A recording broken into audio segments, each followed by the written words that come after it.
अनंत चतुर्दशी का दिन गणेश उत्सव का समापन माना जाता है। गणेश चतुर्थी पर स्थापित गणपति बप्पा को 10 दिनों तक श्रद्धा और भक्ति के साथ पूजने के बाद इस दिन विसर्जित किया जाता है।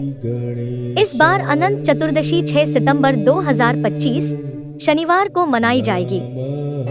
इस दिन भक्त विधि विधान से पूजा अर्चना कर बप्पा को विदा करते हैं।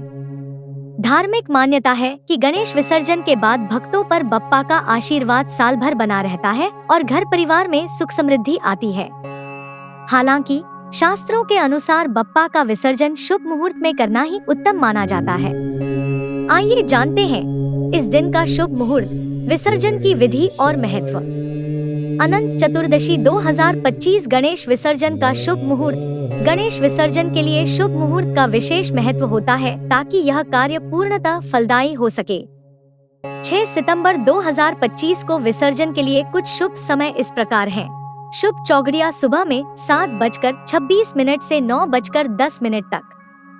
लाभ चौघड़िया दोपहर में 1:54 से 3:28 तक। अमृत चौघड़िया दोपहर में 3:28 से 5:03 तक।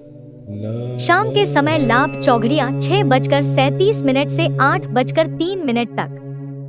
शाम के समय शुभ चौघड़िया 9:29 से 10:55 तक। अमृत काल दोपहर में 12:50 से 2:23 तक। गोधूली मुहूर्त शाम में 6:37 से शाम में 7 बजे तक। अनंत चतुर्दशी गणेश विसर्जन की विधि। गणेश विसर्जन से पहले कुछ विशेष धार्मिक विधियां अपनाई जाती हैं। गणेश विसर्जन के दिन पहले विधिवत पूजा करें और हवन करें। लकड़ी की चौकी पर स्वास्तिक बनाकर गुलाबी कपड़ा बिछाएं और चारों ओर सुपारी रखें। गणेश प्रतिमा को चौकी पर स्थापित कर जयकारों के साथ आरती करें और भोग लगाएं। बप्पा को नए वस्त्र पहनाएं और उनके पास मोदक, फल, सुपारी और फूल रखें। पूजा पाठ में हुई किसी भी त्रुटि के लिए गणेश जी से क्षमा मांगे और अपनी मनोकामना उनके दाहिने कान में कहें। जयकारे लगाते हुए गणपति को विसर्जन स्थल तक ले जाएं। विसर्जन से पूर्व कपूर से आरती करें और फिर विधिपूर्वक उनका जल में विसर्जन करें। जिस चौकी पर बप्पा को ले जाया गया हो उसे वापस घर लाकर सुरक्षित रखें। अनंत चतुर्दशी का महत्व। गणेश विसर्जन के साथ साथ अनंत चतुर्दशी का दिन भगवान विष्णु के अनंत स्वरूप को समर्पित है। इस दिन भक्त भगवान विष्णु की पूजा करते हैं और अपने हाथ में 14 गांठों वाला अनंत सूत्र, रक्षा सूत्र बांधते हैं। यह धागा सुरक्षा और अनंत कल्याण का प्रतीक माना जाता है। इस तरह यह पर्व 2 महान धार्मिक आयोजनों का संगम है, भगवान गणेश की विदाई और भगवान विष्णु की आराधना।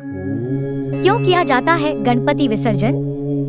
हिंदू धर्म शास्त्रों में गणपति विसर्जन की परंपरा का उल्लेख है।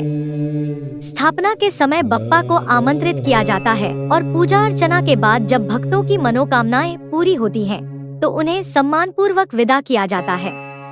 विसर्जन जीवन के नश्वरता, अनित्यत्व का प्रतीक है। यह दर्शाता है कि जो आया है उसे एक दिन लौटना भी है।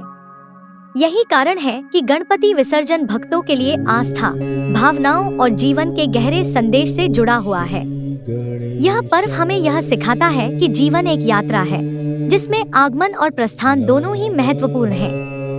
बप्पा को विदा करते हुए हम अगले साल उनके वापस आने की प्रतीक्षा करते हैं और यह आशा और विश्वास हमें साल भर ऊर्जा से भर देता है।